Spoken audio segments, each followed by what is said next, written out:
तो यहाँ पर फ्रेंड्स एक और रिक्रूटमेंट निकल करके सामने आई है टाटा स्टील की तरफ से। जी हाँ, टाटा स्टील इंडिया लिमिटेड की तरफ से जमशेदपुर की सबसे बड़ी वैकेंसीज है। बहुत सारे टाटा स्टील के डिपार्टमेंट में ये वैकेंसी निकल करके आई है। तो बात करेंगे कौन सी वैकेंसीज है, कैसे फॉर्म को फिलअप करना है, मैं सब कुछ ऑल टू ऑल इस पूरे वीडियो में आपको डिस्कस करने वाला हूँ। सबसे पहले आप career.tata steel के ऑफिशियल वेबसाइट पे चले आएंगे। यहाँ पर आपको एडवर्टाइजमेंट में देखने को मिल जाएगा, एडवर्टाइजमेंट सेक्शन पे advertisement for post of junior engineer 1 की डिप्लोमा होल्डर जो भी है कैंडिडेट, उनके लिए ये रिक्रूटमेंट निकली है। और यहाँ पर जो रिक्रूटमेंट है वो एम्प्लॉय वार्ड के लिए निकली है। एम्प्लॉय एक्स एम्प्लॉय वार्ड, ये दोनों के लिए ये रिक्रूटमेंट निकाली गई है। तो पहले थोड़ा सा हम लोग इस नोटिफिकेशन को डाउनलोड कर लेते हैं। और एक चीज़ और मैं आपको बता देना चाहता हूँ कि अगर आप एस्पायरिंग इंजीनियर प्रोग्राम, अगर टाटा स्टील में अगर आप डायरेक्टली इंजीनियर के रूप में रिक्रूट होने चाहते हो एज ए मैनेजर, तो आपके लिए एस्पायरिंग इंजीनियर का प्रोग्राम है। इसका भी मैं एक अलग वीडियो बनाया हुआ, आप चाहे तो उस वीडियो को देख सकते हैं, आपको ऊपर आई बटन में वो लिंक मिल जाएगी। तो अभी हम लोग पहले एम्प्लॉय वार्ड वाला देख लेते हैं। डिप्लोमा होल्डर जो भी इंजीनियर बनना चाहते हैं, जूनियर इंजीनियर टाटा स्टील में, वो मैं आपको दिखाता हूँ। यहाँ पर आप देखेंगे ये रेफरेंस नंबर है टाटा स्टील का। उसके बाद ये जो आपका नोटिफिकेशन है ये 4 अप्रैल को आउट हो चुका था। यहाँ पर अगर आप देखेंगे टाटा स्टील जमशेदपुर में ट्यूब डिवीजन, कोयलरीज और mines, quarries, FA&MD bearing division, TGS में भी निकली हुई है, marketing, sales, CRCW wire division, HMC, HO Mumbai, Tata steel Kalinganagar, Tata steel Meramandali, all locations के लिए ये रिक्रूटमेंट निकली हुई है। और यहाँ पर एलिजिबिलिटी का जो क्राइटेरिया रखा गया वो एम्प्लॉय वार्ड के लिए रखा गया। एम्प्लॉय वार्ड में अगर आप पति पत्नी या बेटा बेटी या दामाद हैं, सिंगल दामाद हैं, तो आप यहाँ पर एलिजिबल होंगे। उसके साथ ही साथ रजिस्टर्ड रिलेशनशिप का मतलब होता है कि जिनका भी रिलेशनशिप में रजिस्ट्रेशन हुआ था टाटा स्टील में, वो भी यहाँ पर अप्लीकेबल होंगे। अप्लीकेबल में आपको मैं बता दूं कि एक्स एम्प्लॉय वाले भी यहाँ पर इंक्लूड किए जाएंगे। जो भी एक्स एम्प्लॉय हैं, जिनके भी वार्ड फैमिली मेंबर्स हैं एक्स एम्प्लॉय वाले के, वो भी यहाँ पर अप्लाई कर सकते हैं। उसके साथ ही साथ अर्ली सेपरेशन स्कीम में अगर आपने अपना रिटायरमेंट लिया है, या सन हेयर भविष्य की योजना जो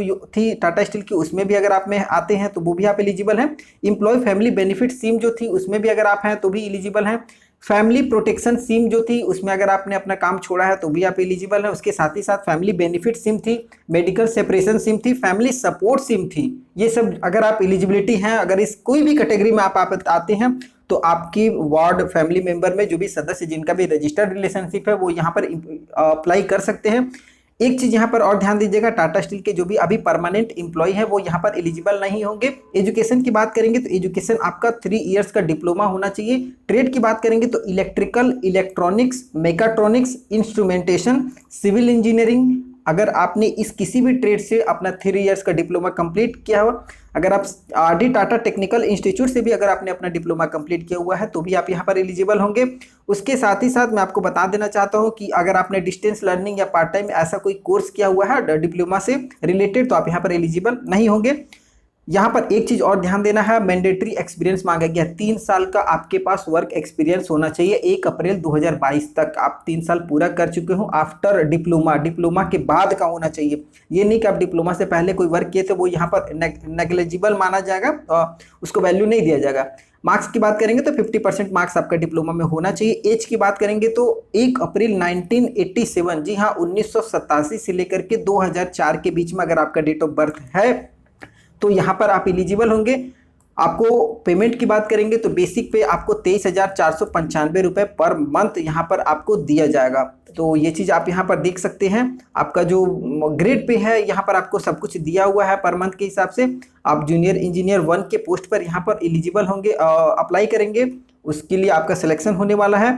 तो ये चीज़ थोड़ा सा आपको ध्यान देना है। सिलेक्शन का जो प्रोसेस है उसमें आपको रिटन टेस्ट होगा, उसके बाद इंटरव्यू होगा। अगर कुछ और ऐसा स्टेजेस का जरूरत पड़ती है, कंपनी को लगता है, तो आपका स्टेजेस लिया जा सकता है, वरना बस इतना में आपका सिलेक्शन हो जाएगा। अगर आप इतने सारे वेरिफिकेशन को क्लियर कर लेते हैं, बैकग्राउंड आपका क्लियर होना चाहिए, कोई भी पुलिस केस वगैरह ऐसा कोई नहीं होना चाहिए। फॉर्म जो है आप टाटा स्टील की ऑफिशियल वेबसाइट से अप्लाई करेंगे ऑनलाइन के माध्यम से। फॉर्म 4 अप्रैल से चालू है, 20 अप्रैल इसका लास्ट डेट है। तो आइए हम लोग चलते हैं, फॉर्म को कैसे फिलअप करना है मैं आपको दिखा देता हूँ स्टेप बाय स्टेप में। बहुत सिंपल सा प्रोसीजर है। तो यहाँ पर आप इसकी ऑफिशियल वेबसाइट पे चले आएंगे, यहाँ पर एप्लीकेशन सेक्शन में चले जाएंगे। एप्लीकेशन सेक्शन में आपको सबसे पहले ऊपर वाला ऑप्शन दिखेगा ऊपर वाले ऑप्शन पर आपको क्लिक करना है, आपके सामने ये पूरा फॉर्म इस तरीके से खुल जाएगा। कैंडिडेट टाइप में आपका ऑटोमेटिक यहाँ पर एम्प्लॉय वर्ड दिखेगा। रिलेशनशिप विद अप्लीकेंट, अप्लीकेंट जो है उनका क्या रिलेशनशिप था, उनके कौन वर्क करते थे, अगर आप चाइल्ड हैं या स्पाउस इन लॉ हैं या स्पाउस हैं, इस तरीके से आपको यहाँ पर डिसाइड करना है। चाइल्ड में अगर बेटा बेटी जो भी है आप चाइल्ड में सेलेक्ट करेंगे। उसके बाद पर्सनल आइडेंटिफिकेशन नंबर, आपको अपना कोई एक आईडी यहाँ पर देना होता है, आधार कार्ड या पैन कार्ड जो भी है वो आप अपना यहाँ पर देंगे। उसके बाद अपने आधार कार्ड का नंबर यहाँ पर आपको इंटर कर लेना है, आधार नंबर इंटर करेंगे। नीचे पर्सनल नंबर, यहाँ पर आपके एम्प्लॉय जो वर्क कर रहे थे या करते हैं वो यहाँ पर अपना पर्सनल नंबर उनका इंटर करना होता है। तो मैं आपको दिखाता हूँ एक आपको उदाहरण के तौर पर। देखिए जैसे मैंने यहाँ पर पर्सनल नंबर डाला, आप बाहर कहीं भी क्लिक करेंगे एम्प्लॉय का नाम आपको देखने को मिल जाएगा, वो किस डिपार्टमेंट में थे वो डिपार्टमेंट आपको देखने को मिलेगा, डेजिग्नेशन आपको देखने को मिल जाएगा। कॉन्टैक्ट नंबर अगर उनका है तो आप यहाँ पर दे सकते हैं। ईमेल आईडी में आप अगर देखेंगे तो ईमेल आईडी अगर आपको नहीं दिख रही है आप देना चाहें तो दे सकते हैं, वैसा कोई दिक्कत नहीं है। सर्विस स्टेटस में आपको ध्यान देना, एक्स एम्प्लॉय, ये एक्स एम्प्लॉय है मतलब ये काम अभी छोड़ चुके हैं। अगर एम्प्लॉय रहेंगे तो डायरेक्टली यहाँ पर एम्प्लॉय आपको देखने को मिल जाएगा। अब आप थोड़ा सा नीचे स्क्रॉल डाउन करेंगे और पर्सनल डिटेल में अपना खुद का डिटेल, अप्लीकेंट का डिटेल यहाँ पर फिल करेंगे। तो यहाँ पर सबसे पहले आपको अपना फर्स्ट नेम यहाँ पर इंटर कर लेना है। मिडिल नेम अगर आपके नाम में है तो मिडिल नेम इंटर कीजिए। उसके बाद अगर वो नहीं है तो आप यहाँ पर लास्ट नेम भी अपना फिल कर सकते हैं। लास्ट नेम फिल करने के बाद जेंडर आपको सिलेक्ट करना है, मेल फीमेल जो भी है। उसके बाद कैटेगरीज में आपको जनरल, SC ST और वीकर सेक्शन, EWS जिसको हम लोग बोल सकते हैं। अगर आपका फैमिली इनकम 4.5 लाख रुपए से कम है तो आप यहाँ पर एलिजिबल है वीकर सेक्शन में, अगर नहीं है तो आप डायरेक्टली जनरल और OBC वाले जनरल में अप्लाई करेंगे। उसके बाद कैंडिडेट का डेट ऑफ बर्थ, मैंने अभी आपको सारा डेट ऑफ बर्थ बता दिया गया था कि 1987 से लेकर के, एक बार मैं और आपको रिपीट कर देता हूँ कि यहाँ पर जो डेट ऑफ बर्थ है वो 1 अप्रैल को आपको यहाँ पर डेट ऑफ बर्थ का कट ऑफ रखा जाएगा। तो 1 अप्रैल 1987 से लेकर के 2004 के बीच में आपका डेट ऑफ बर्थ होना चाहिए। तो आप अपने हिसाब से अपना डेट ऑफ बर्थ यहाँ पर सेलेक्ट करेंगे। डेट ऑफ बर्थ सेलेक्ट करने के बाद विजिबल आइडेंटिफिकेशन मार्क में एक आपको कोई भी अपने शरीर का परमानेंट कट मार्क यहाँ पर देना होगा। कट मार्क देने के बाद जो भी है आपका, उसके बाद डोमिसाइल स्टेट, आपको अपने स्टेट का डोमिसाइल, जिस स्टेट का आपका रेसिडेंशियल सर्टिफिकेट बना वहाँ का आप उस स्टेट को आप सिलेक्ट करेंगे। उसके बाद यहाँ पर डिसेबिलिटी पूछेगा, अगर विकलांग कैंडिडेट है तो यस करेंगे और नहीं है तो डायरेक्टली यहाँ पर नो करके आगे बढ़ेंगे। अगर विकलांग है तो आपको अपनी विकलांगता का प्रकार यहाँ पर बताना पड़ेगा, किस टाइप की डिसेबिलिटी है आपके अंदर। उसके बाद नीचे चले आएंगे, कॉन्टैक्ट डिटेल में आपको सबसे पहले अपना ईमेल आईडी यहाँ पर डाल देना है। ईमेल आईडी डालने के बाद आप उस ईमेल आईडी को वेरीफाई करेंगे। ईमेल आईडी डालेंगे, उसके बाद यहाँ पर आपको कैप्चा दिख रहा होगा, इस कैप्चा को आप यहाँ पर फिल करेंगे। कैप्चा फिल कर लेने के बाद वेरीफाई ईमेल आईडी पे क्लिक करेंगे। आपके ईमेल आईडी पे एक OTP चले जाएगा, उस OTP को आपको यहाँ पर डाल देना होता है। आप इसको ओके करेंगे और ईमेल आईडी पे जो भी OTP आया है उस OTP को यहाँ पर फिल करेंगे। OTP फिल कर लेने के बाद आप सबमिट बटन पे क्लिक करेंगे। OTP आपका नंबर भी हो सकता है या फिर कुछ कैरेक्टर भी हो सकता है, ये चीज़ आपको ध्यान से देख लेना है। उसके बाद यहाँ पर नीचे आपको अपना mobile number, personal mobile number यहाँ पर इंटर कर लेना है। अगर बाई चांस यहाँ पर अगर आपने गलत मोबाइल नंबर या गलत ईमेल आईडी दिया है तो आप नीचे चले जाएंगे। नीचे आपको यहाँ पर ऑप्शन देखने को मिलेगा रीसेट का, इस रीसेट बटन पे आपको क्लिक करना है तो आपका सारा डेटा रीसेट हो जाएगा। तो आप फिर से ऊपर चले आएंगे और फिर से ये सारे डिटेल को फिल करेंगे। सेम आपको ईमेल आईडी की तरह मोबाइल नंबर को वेरीफाई कर लेना है। उसके बाद यहाँ पर अगर आपके पास लैंडलाइन नंबर है तो वो दे सकते हैं। एड्रेस में आपका जो भी लोकल एड्रेस हो, आप जहाँ पर भी अभी रहते हैं वो एड्रेस यहाँ पर आपको दे देना है।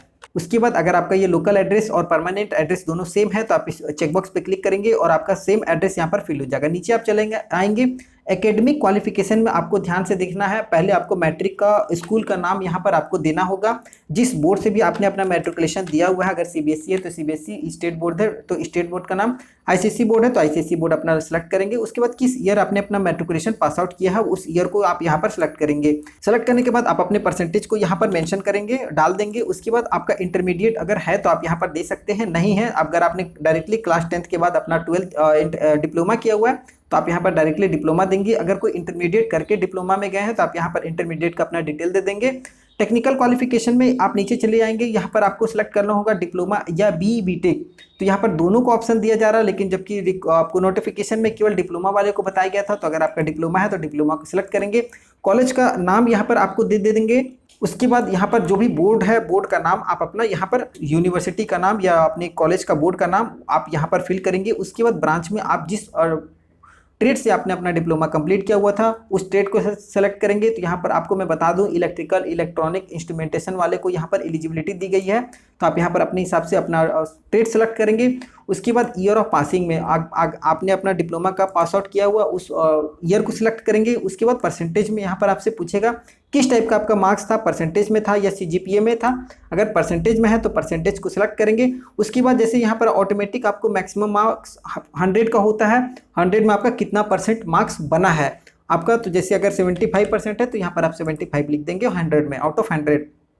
नीचे आप चले जाएंगे, यहाँ पर आपको एक्सपीरियंस देना जरूरी है। तो एक्सपीरियंस में जैसे मैंने आपको पहले बताया था कि एक्सपीरियंस आपको 3 इयर्स का यहाँ पर मैंडेटरी माना गया, 3 साल मिनिमम आपके पास एक्सपीरियंस होना चाहिए। तो यहाँ पर आपको अपनी कंपनी का नाम लिख देना है, किस पोस्ट पे आप थे वो आपको यहाँ पर लिख देना है, कब से कब तक आपने वर्क किया है वो आपको यहाँ पर बता देना होगा, ये आप यहाँ पर दे देंगे। नेचर ऑफ वर्क, किस टाइप का आपका वर्क था वो आपको यहाँ पर बता देना है। आप अपने वर्क नेचर के बारे में बताएंगे। उसके बाद अगर एक से ज़्यादा है तो आप यहाँ पर नीचे और भी आप कंपनी का नाम, कब से कब तक आपने अपना एक्सपीरियंस किया है वो आप यहाँ पर देंगे। तो ये चीज़ आपको थोड़ा सा ध्यान दे देना है। कैलकुलेट टोटल वर्क एक्सपीरियंस, ये आपको करना जरूरी है। यहाँ पर आप कैलकुलेट करेंगे तो यहाँ पर आपको दिख जाएगा 3.5 साल आपका टोटल वर्क एक्सपीरियंस हो रहा, 3 साल से कम नहीं होना चाहिए, ये चीज़ आपको ध्यान देना है। डॉक्यूमेंट में आप चले आएंगे, यहाँ पर आपको ID प्रूफ अपलोड करना है। तो ID प्रूफ में देखिए क्या बोला, टाटा स्टील का एम्प्लॉय का मेडिकल बुक या सर्विस सर्टिफिकेट या गेट पास, वो चीज़ आपको यहाँ पर फर्स्ट वाले में अपलोड करना है। तो आप अपने फादर का या मदर का जो भी है आपके रिलेशनशिप में उनका ही ID यहाँ पर आपको अपलोड करना है। ID आप यहाँ पर JPG फॉर्मेट में 300 KB से कम होना चाहिए, उसको आप यहाँ पर अपलोड करेंगे। नीचे आपको एक रिज्यूम अपना बनाना है। रिज्यूम में जो भी आपका नाम, फादर नेम, एजुकेशन से रिलेटेड सारी जानकारियाँ, वर्क एक्सपीरियंस से रिलेटेड सारी जानकारी आप उसमें रिज्यूम में मेंशन करेंगे। उस रिज्यूम को आप यहाँ पर PDF फाइल में या MS ऑफिस फाइल में यहाँ पर अपलोड करेंगे। तो ये जो 2 चीज़ है आप पहले इसको अपलोड कीजिए। ये 2 चीज़ अपलोड कर लेने के बाद यहाँ पर आई अंडरस्टैंड का एक ऑप्शन है, इस पर आपको क्लिक करना है। उसके बाद आप यहाँ पर चल जाएंगे नीचे आप, तो आपको देखिए यहाँ पर आपको 5 ऑप्शन देखने को मिलेगा। अगर आप एम्प्लॉय हैं तो एम्प्लॉय, प्रोस्पेक्टिव एम्प्लॉय हैं तो यहाँ पर अपने हिसाब से उसको सिलेक्ट करेंगे। अगर आप एज ए कस्टमर और विजिटर हैं तो कस्टमर विजिटर पर क्लिक करके आगे बढ़ेंगे। उसके बाद नीचे आप थोड़ा सा स्क्रॉल डाउन करेंगे, यहाँ पर डाटा प्राइवेसी का एक चेकबॉक्स है, इस पर आपको क्लिक करना है। उसके बाद नीचे आप सबमिट बटन पे क्लिक करेंगे। देखिए जैसे आप सबमिट बटन पे क्लिक किए आपके सामने आपका रजिस्ट्रेशन नंबर यहाँ पर दिख जाएगा, successful your registration number is, आपको यहाँ पर आपका रजिस्ट्रेशन नंबर देखने को मिलेगा। ये चीज़ आपको थोड़ा सा ध्यान से देख लेना है। उसके बाद आप यहाँ पर ओके बटन पे क्लिक करेंगे। आपका ये आप देख सकते हैं रेफरेंस नंबर फ्यूचर करस्पॉन्डेंस के लिए यहाँ पर आपसे ज़रूरी है। तो फाइनली ये पूरा फॉर्म मैंने आपको फिलअप करके दिखा दिया। अगर वीडियो अच्छा लगा हो तो चैनल को सब्सक्राइब करना बिल्कुल भी मत भूलिएगा, क्योंकि इस तरीके की और भी बहुत सारी वीडियो आपको इस चैनल पे देखने को मिलेंगी। अगली वीडियो में मैं फिर से आपके साथ मिलता हूँ, तब तक के लिए जय हिंद, जय भारत।